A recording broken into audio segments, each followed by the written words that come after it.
টাকার অঙ্ক এবং তারিখ না লিখে কখনোই কাউকে নিজের স্বাক্ষর করা ফাঁকা চেক দিবেন না। ধরুন সাপোজ আপনি আপনার চেকে স্বাক্ষর করে রেখে আপনার স্ত্রীকে দিলেন টাকা তোলার জন্য, কিন্তু আপনার স্ত্রীর কাছ থেকে তার ব্যাগটি যদি ছিনতাই হয়ে যায়, সেক্ষেত্রে সেখানে আপনি তারিখ এবং টাকার অঙ্কটা যে লিখলেন না, এক্ষেত্রে আপনার কি কিছু করণীয় রয়েছে?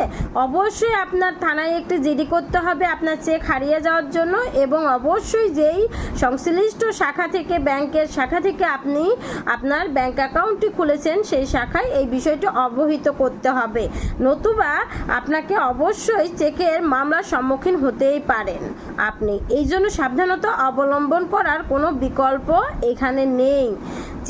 আসলে চেকে স্বাক্ষর করা চেক, ফাঁকা চেক যদি আমরা হারিয়ে ফেলি বা কাউকে দিই আপন লোককেও, সেও চ্যালেঞ্জ করে আমার বিরুদ্ধে মামলা করতেই